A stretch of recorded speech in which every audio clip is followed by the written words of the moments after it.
Really, I think, fantastic information today. I want to make sure we get folks up to speed on the vaccination results following Governor Inslee's executive order to ensure that all of our school employees in the state of Washington are vaccinated. We've got some really powerful and impactful data around that. Definitely want to talk about some of the impacts that schools are going through right now, kind of get up to speed. We haven't been with each other for a little while. Open it up for some questions at the end and make sure you feel comfortable, really just anything and all thing public ed, K-12. Again, there's a lot that's happened in the last few months, and I think you probably have some questions or at least some reactions from me, so we'll treat it as something relatively wide open at the end here. Very good news. When Governor Inslee asked state employees to really step up and vaccinate as genuine ambassadors to the public good, it did not take us long to consider the fact that we ought to have school employees be a part of that. I know they were thinking about it. We were up against the start of school, so by mid-August we were certainly thinking very quickly about whether or not his statewide order should apply to all school employees. Very quickly the governor took that action. By August 18th, I believe, we had announced a vaccine requirement for all school employees. I'm very pleased to report that nearly 90% of all school employees are fully vaccinated. There are certainly others that are in process, but not a ton, less than 1%. We had a pretty hard deadline and folks really stepped up to that challenge. This is a little over 90% for those closest to kids in classrooms. About 88% or so for those in our buildings not assigned to classrooms. So you think of those as cafeteria employees and administrators and other folks in our buildings, and about 87% for the rest of our employees in the districts. These are our bus garages, our maintenance facilities, our central district offices, and others. So again, combined, just under 90%. Let me just pause and say thank you to educators. What we are seeing is stunning because in every single county in the state of Washington, our educators exceeded the overall vaccinated population in that county, sometimes by twice as much. We have counties at 40 and 45% vaccinated, but their school employees vaccinated at 80, 85, 90% plus. We have said before, we were vaccinated, and we will say it again here, schools are quite frankly the safest place for kids to be. The adults have stepped up and led in their communities. They've demonstrated through example their commitment to the safety of each other and themselves and their students and their communities. And their students are there, obviously, with smiles back on and lots of great energy. They're wearing face coverings. We have our hand hygiene protocols, our distancing protocols. There is a lot that is positive out there, and it's really having, I think, a great impact on students getting that sense of return. It's not like it's been in the past. It's not quote-unquote normal and won't be maybe ever, but it's pretty exciting. I have to be very candid with you all, though. It is a massive strain on the system right now. Getting to this place in what I have described as perhaps the hardest school year we would ever have expected, to return 1.1 million students to in-person learning, to assess their social and emotional impacts of their time away, to assess their academic standing and what we have to do to ensure that they're on track to meet their goals. That was going to be tough enough. In a time where we were coming back with the political energy of face coverings and everything else, that was going to be the toughest thing I think any school system has ever faced in our state. But what we've quite frankly become is the state's public health deployment model. And we have to have some responsibility in that. We have incredible partners at State Department of Health. We have local health officials who do not have the resources to do what is asked of schools right now, which is a massive program of contact tracing to the tune of thousands and thousands and thousands of families every single day being called about potential exposures or actual exposures. The result, of course, is we are quarantining a lot of kids. We think at any given time, we would typically see 8 or 9% absenteeism rates in our state, BC as I call it before COVID. Now we're at about 14% or so. That's 50,000 more students every day at home. And we believe that substantially those students are healthy and safe. This is out of an abundance of caution.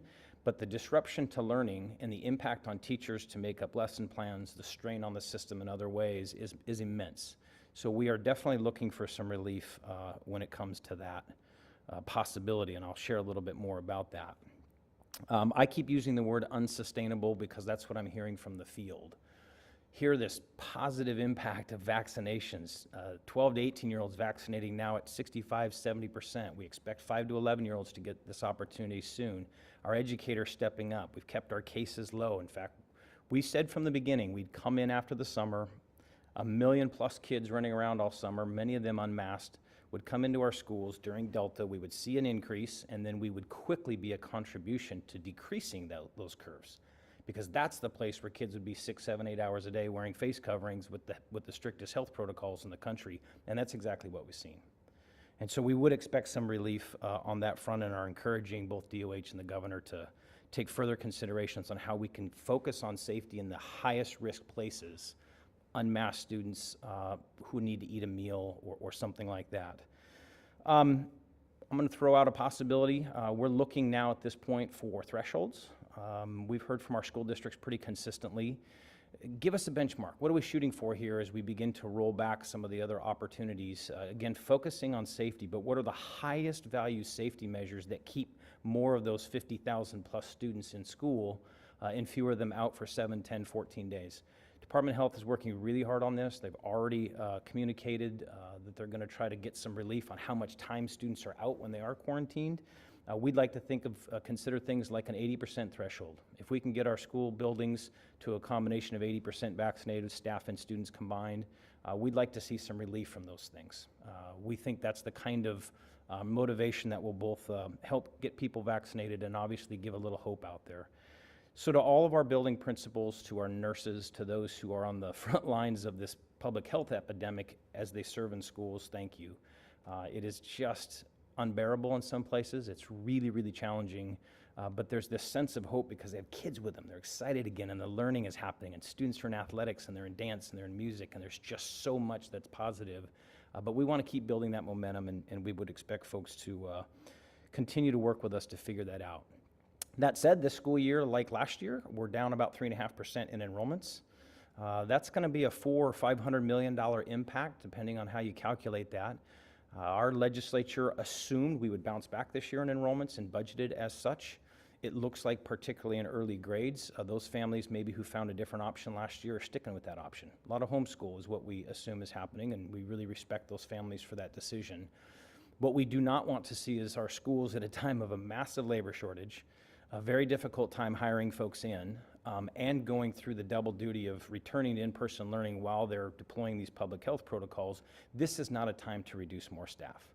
And that's the effect if we can't get the legislature to say, hey, we assumed you would have these resources, but we're going to start pulling them back because your enrollments aren't where we thought they'd be. We are going to ask the governor and the legislature to keep us whole, maintain our appropriation that they expected. And while we still have 3.5% of our students and other options, you don't get to reduce your budget that way. When the 30th student in a math class of 31 decides to go home and take another option, you don't get to reduce an educator or change your cost model. You still need that amazing educator there for the 30 kids who are still there. So our districts are in some financial jeopardy in some places due to enrollments, and we expect to continue this dialogue with the governor and the legislature to try to make them whole. Lastly, we're going to pursue a very large request for nurses. It's always tough to get nurses in the United States. It's tough in the state of Washington. There's a lot of competition for that talent. We think this is a big moment that's going to last, where we need to bring health officials into our schools. Our prototypical school model is woefully inadequate for nurses, desperately low in elementary, middle schools in particular, but all the grade bands. Our request is somewhere in the tune of $200 million a biennium to try to build a permanent support system for schools to budget for nurses.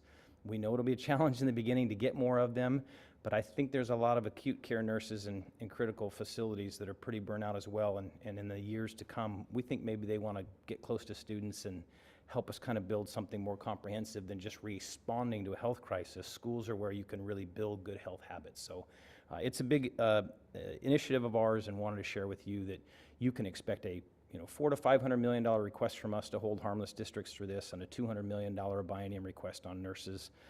Other than that, again, I'm just going to close with a massive thank you to our school districts across the state. Rural, urban, east and west, north and south. There's certainly some differences in vaccination rates, and you'll see those as we release the comprehensive numbers tomorrow. But a 90% number at this point is fantastic. The fact that every single county has their school employees leading well in excess of their overall vaccination rates just says everything about educators. They love their kids, they love their community, they love their profession, even when it's brutally difficult, and they've stepped up and led. So I challenge all Washingtonians, if you're still on the bubble about vaccination, this is how we keep schools open. The more we vaccinate at the community level, the less cases we have in schools, the more we can shrink down all of that mitigation work, keep kids in schools, and obviously continue the recovery that we have. So please consider that vaccination if you haven't already. Let's make sure we get to some questions. Again, maybe we'll focus the early ones here on the specific data and questions related to vaccine in schools, but you may have questions about other things related, so we'll go ahead and hit those now. Katie, I'll let you kind of broker the questions here. We have a few questions from folks joining over Zoom. Does anybody in the room have questions first? On the numbers, you mentioned this 80% threshold, staff and students. Mm-hmm. Do you know where we are today, staff and students, and would you look at some sort of a mandate for students to get that number to that level that perhaps relieve the stress that you're talking about? Let's take them in two cases here. The first, do we know those numbers? We don't know those numbers in detail because we obviously aren't collecting student vaccine data, but the Department of Health has a very good sense by age group. We get to look at large age groups. Our high school systems in lots of parts of the states would be awfully close right now between their 90% plus staff vaccination. We've got some areas we believe where the school age population in the middle and high school level is, approaching 70, 80%. I think the statewide number though is probably high 60s or mid 70s. We've got other parts that wouldn't be very close at all to that number. So, but that's the kind of thing where we want the health officials to be expert in that and tell us, what are you looking to do here? If we could get to 80% vaccination and undoubtedly some natural immunity that's occurring out there, you can start to imagine that when you walk in a school building between students and staff, maybe you'd be at 90+%. At some point, we've got to start thinking about when can we then put more of those resources into learning recovery, social emotional supports, and a lot less time in the mechanics of trying to identify COVID cases. To the question of mandates for students, I do not think that would be appropriate right now. I've said that very clearly, and I'll say it again. There's a different relationship between an employee and an employer, and there's a difference when you're getting paid by the taxpayers to step up and lead in your community, and our educators did that. And I did not hesitate in August to suggest to the governor he ought to apply the statewide vaccine requirement of state employees to our school employees. Students are very different. Parents are going to think very differently about that. We see the vaccine rates shrink as we go through the age cohorts, 80 and plus, the highest 65 and older, and then as you kind of work through it.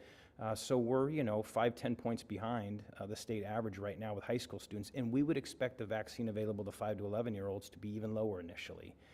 I think it needs to go through the full federal process, so not just under emergency authorization, but full authorization from the FDA, then a CDC panel, then a recommendation to the states, and then our State Board of Health should expeditiously look at this, but go through that process. So it's public health officials, virologists, doctors who are ultimately making the recommendation.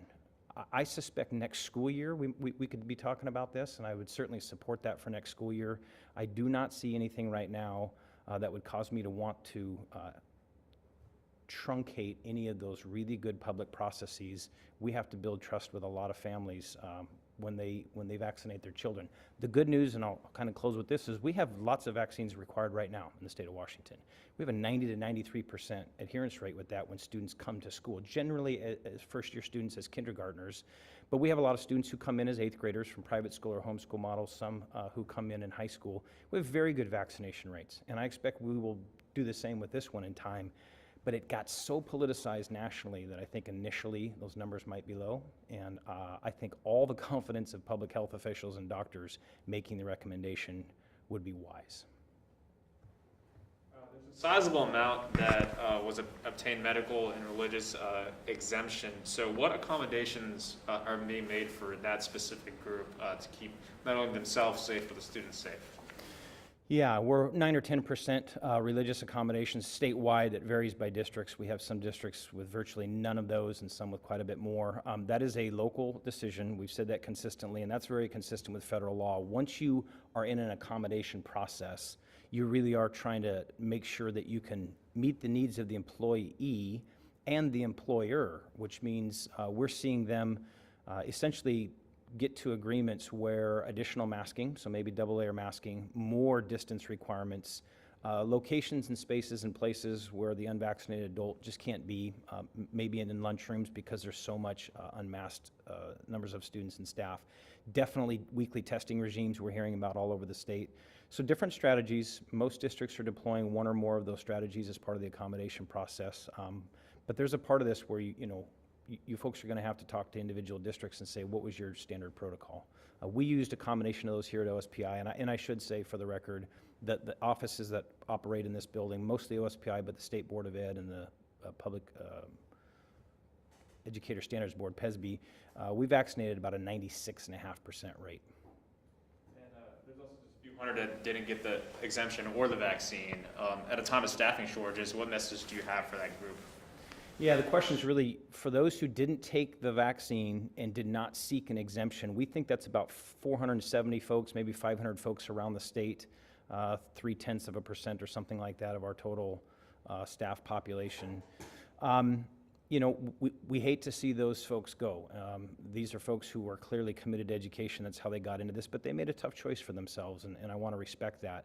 I think people had speculation it would be this massive number. We always said, these are educators and you don't know them. They're going to step up for their communities, and they did in huge ways, so that's great. It is tough. We came into the year with busing shortages and other shortages. It's always tough to see folks go. I hope they'll reconsider. They certainly can go vaccinate or seek a different option and perhaps come back in. And I think some will actually do that as they continue to get more comfortable with the science. So that's one thing. The other thing, though, is the message I said. For the legislature and the governor, this is not a time to be cutting budgets. We are out there trying to pay overtime. We are trying to bring retirees back. Even before the vaccine requirement, we had these challenges, and we expect those to continue for a while. To all of you out there who are thinking, I would have loved to work in schools, you don't need to be a certificated teacher to work in schools. I will tell you that. We do need certificated teachers and substitutes. In fact, we've hit a record number of emergency certifications we've offered here. But there are so many jobs in a school that are needed right now. And so if you're looking to drive a bus or to work in food services or to work in maintenance or really anything else, reach out to your local school district. They need help. You're going to need to be vaccinated, but it would be pretty awesome if in all of the great reshuffle that everyone's talking about, a whole bunch of folks said, hey, I really have always thought about working in the school system. It's a very rewarding place. We're going to take our next question from Jerry Cornfield. It'll come through on the speaker right next to you. Great.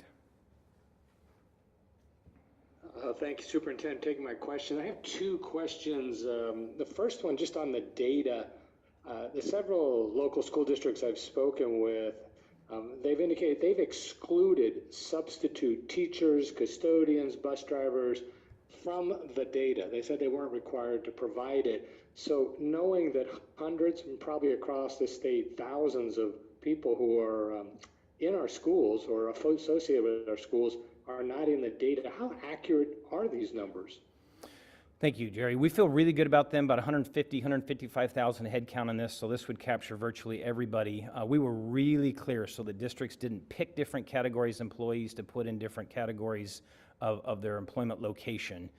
We had very specific protocols around what we call duty route codes. Every employee has a certain code, whether they're a custodian, whether they're a classroom teacher, principal, and we directed districts on where those employees have to be located. We did not ask them to report on volunteers, contracted workers. These are employees that they report through what we call the S275 report. These are employees of the district on payroll. So yeah, there's definitely some contractors, volunteers, part-time coaches who are not currently under contract, but maybe they're going to be in the winter or in the spring who may not be in these counts. But I feel really good about these volumes and about the total counts, and anything we might additionally pick up would be very marginal to the results. And just the other question I have, and I think you kind of touched on it, but let me ask anyway, that the mandate came out August 16th, and now we see these numbers, and it shows 16,000 unvaccinated educators, bus drivers, cafeteria workers, and others who continue to work in their jobs with students as long as they wear a KN95 mask, maybe stay a little farther away. Is that what you envisioned when you sought the mandate? Is that what you envisioned when the mandate came, that 16,000 people would still be in our schools who are unvaccinated? Yeah, I'm not surprised by this, and I'm actually, quite frankly, encouraged. We were probably 60 or 70% at the time of this. There were lots of folks still wondering would they do this or not. The requirement absolutely kicked in a positive result for educators across the state. Again, our student vaccine rates are 90 to 93%. This is the first time in our state's history where a public employee group like this outside of healthcare has had a vaccine requirement. So to get to 90% right here, and that will continue to climb slowly. We'll hire new employees who will be vaccinated. You see there are some that are in the process. Maybe they made a late decision to get one vaccine, but it's a 2-shot regimen. So this number will keep creeping up. But yeah, I'm pleased with this. I am not surprised by it in any way. I'm grateful for what has been done here. And I think if you would have asked public health officials a year ago, if we got folks to 90% vaccination, would you feel good? And they would have been ecstatic about that. We probably wouldn't have half the restrictions in the state of Washington if everyone here were vaccinated at a 90% rate. I'm going to take another from our folks joining virtually. So we have Dory Lizzo Gilmore from Northwest Public Broadcasting. Thank you so much for taking my question. In many school districts, including Pierce and Benton County, school resource officers are sheriff's deputies. Both Pierce and Benton County have declared they will not mandate vaccinations or ask their employees to state their status. Will school districts in those counties continue to use tax dollars to hire SROs without confirming their vaccination status like it's required for everyone else? Yeah, great question. Thank you. We may need to do a little fact checking here, but the governor's proclamation for state employees clearly covered state employees, healthcare workers. He extended that to us in public schools. That applied to public schools, charter schools, tribal compact schools on a voluntary basis, given those sovereign governments, and some did report. I don't believe his order was a mandate for local county sheriff's departments, so we do know some are not doing this voluntarily. We've been in contact with a few districts, at least one, where we do know that somebody in the sheriff's office is a contracted SRO to the school district, a school resource officer. The contract's with the sheriff's department, not that individual. What we have communicated is you still have a responsibility to make sure your contractors who are on site in contact with students and staff need to be vaccinated or go through the exemption process. And we'll follow up to make sure that that happens. If there is an unvaccinated, unexempted law enforcement officer whose regular work is in our schools, that employment relationship needs to change with our school district.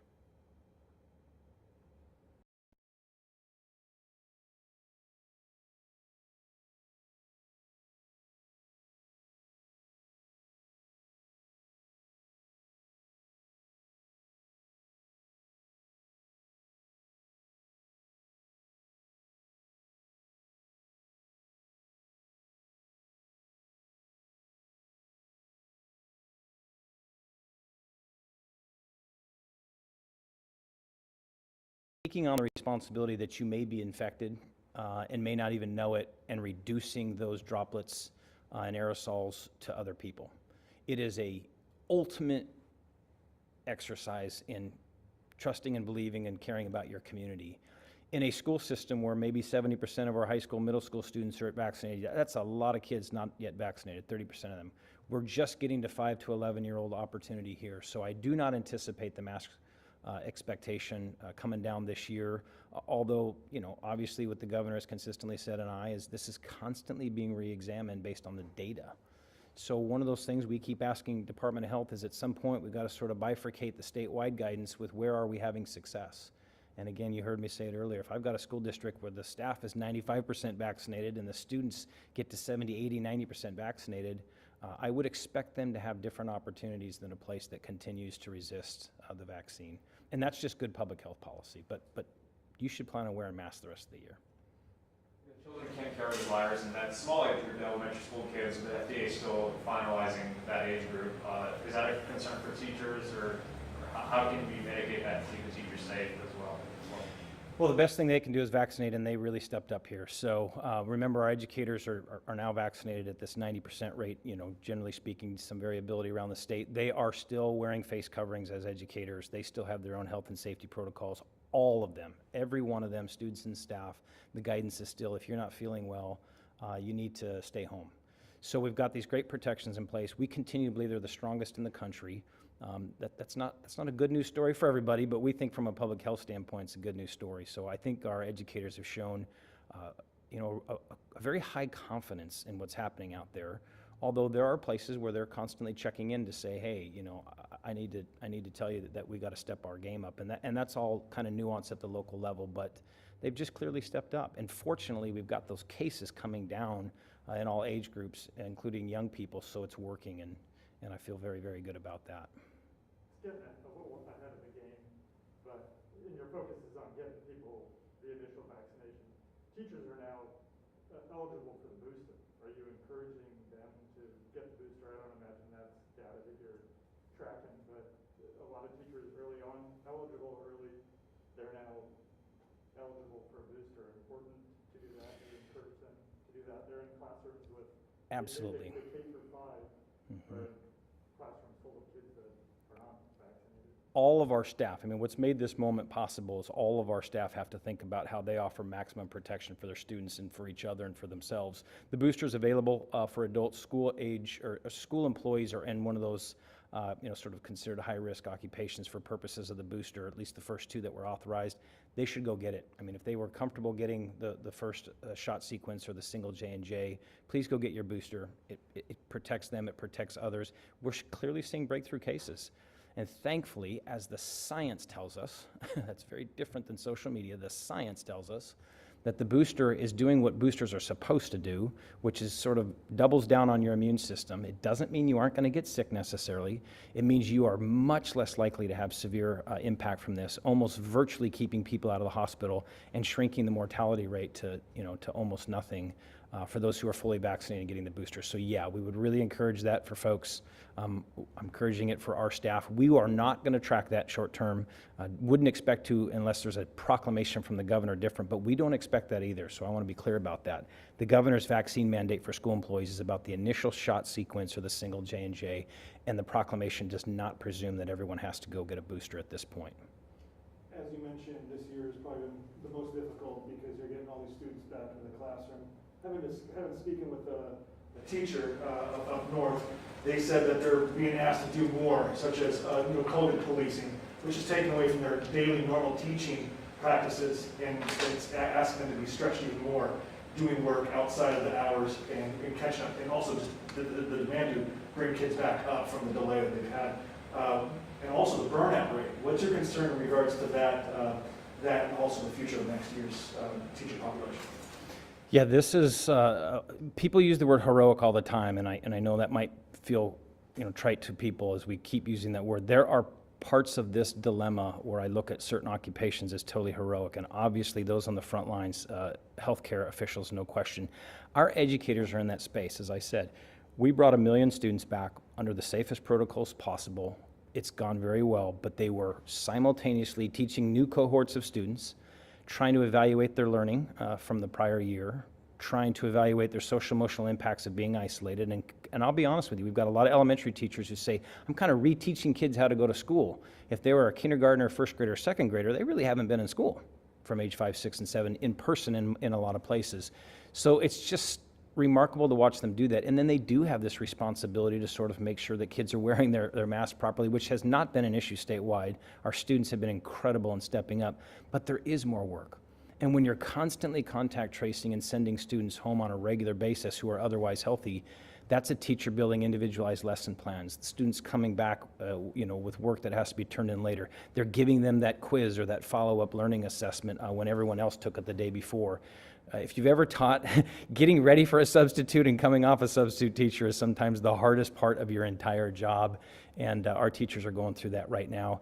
Many of our elementary schools, they are also on playgrounds, they are also in cafeterias as part of their duties. There's a lot of complexity.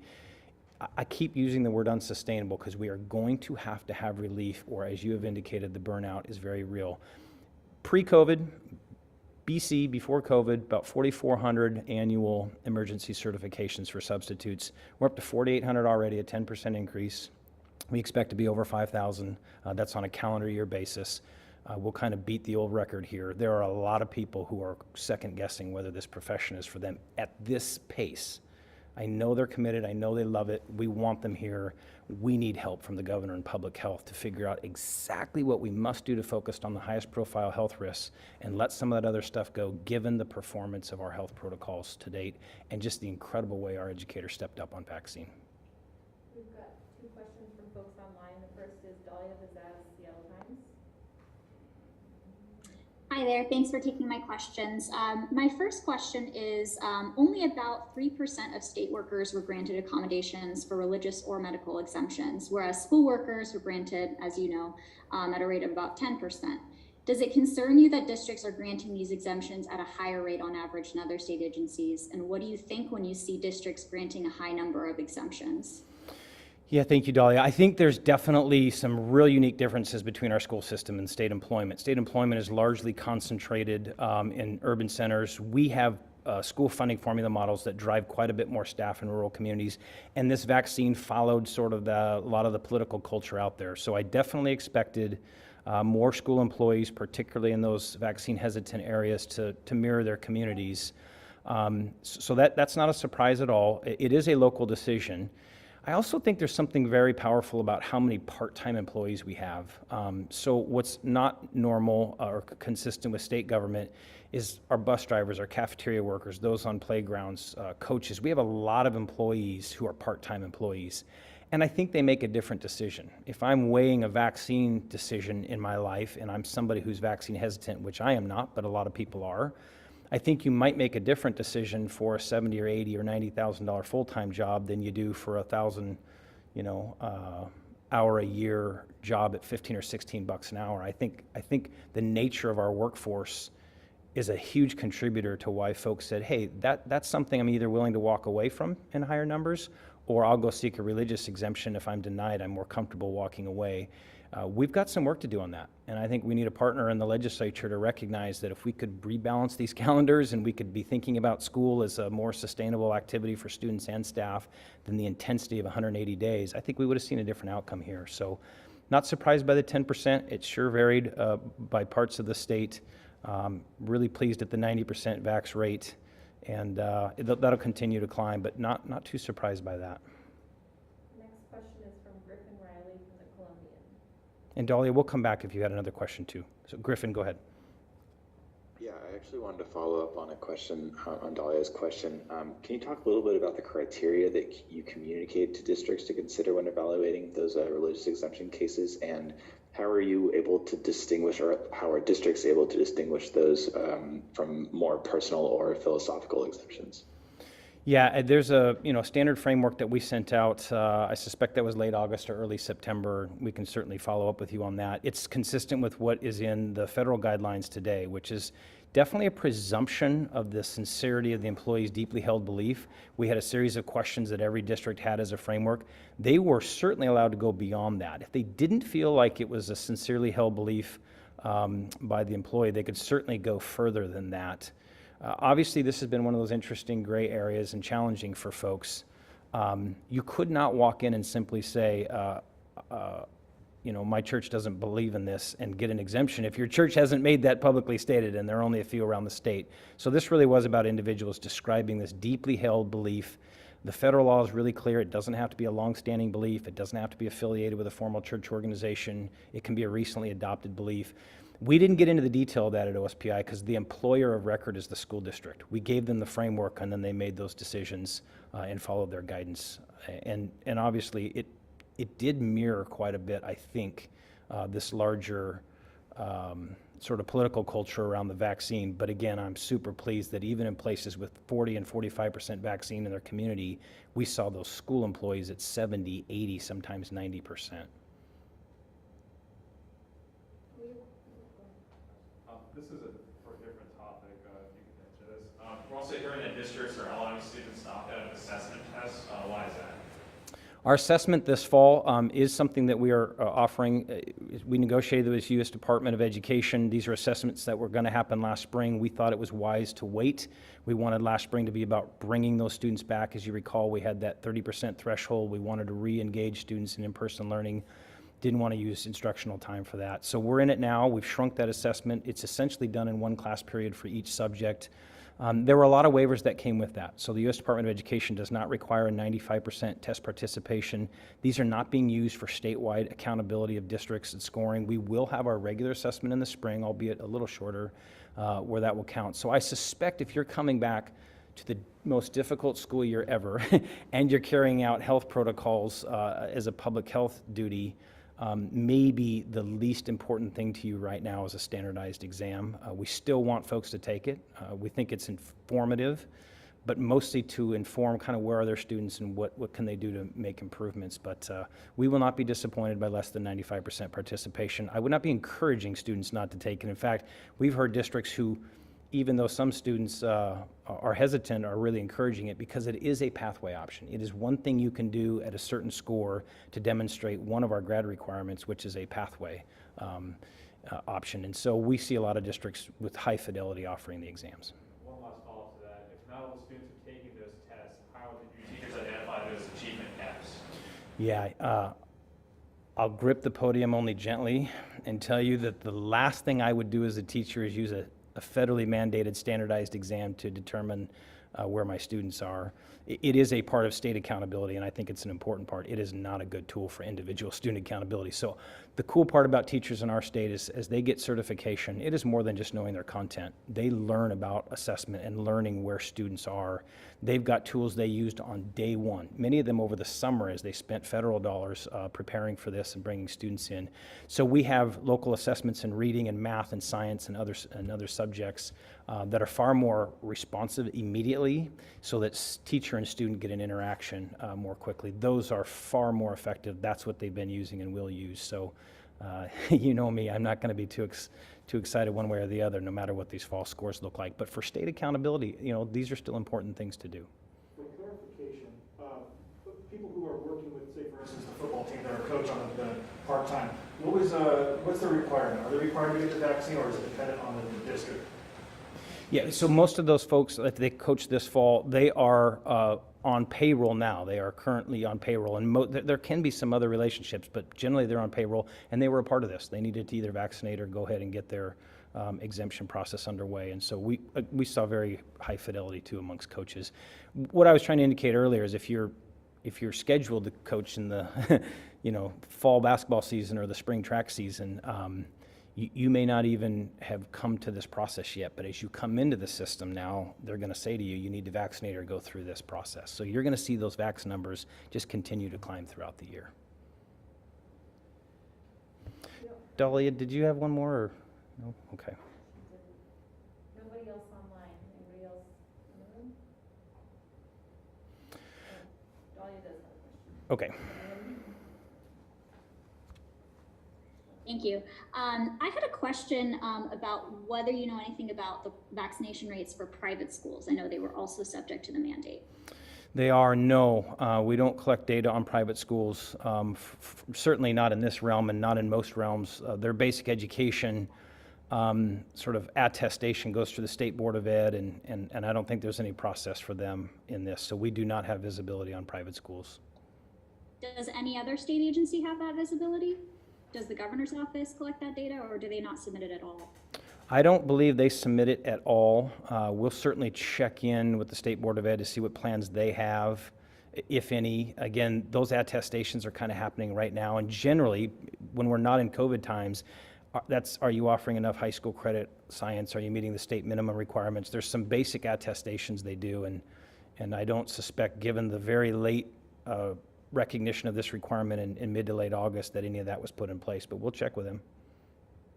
Okay, thank you. I'll close again by saying thank you. This is a pretty big moment for Washington State. Candidly, I think the rest of the country is sort of looking at us saying, you know, you were one of the first, if not the first, to have a vaccine requirement for educators. We candidly frustrated some people by not having a weekly or biweekly testing option. We just did not get the confidence from public health that that's necessarily the safest model. We've said it before, you could be tested on Monday, get your results on Tuesday, and Wednesday acquire COVID and be symptomatic almost immediately. So this was a tough bar, and our educators stepped up. They're incredible. But the system is cracking all over the place under the dual mandate of education and public health protocols, and we definitely have to get more relief on contact tracing. And we have to sustain the budgets we do have. Not seeking significant new money, trying to hang on to the money already appropriated. We'll be working with the legislature on $400 to $500 million in that space, a couple $100 million for nurses, and really try to round this thing out so that we're very sustainable for the coming years. Thanks for being here, and we'll pull these together again in the near future. Thank you.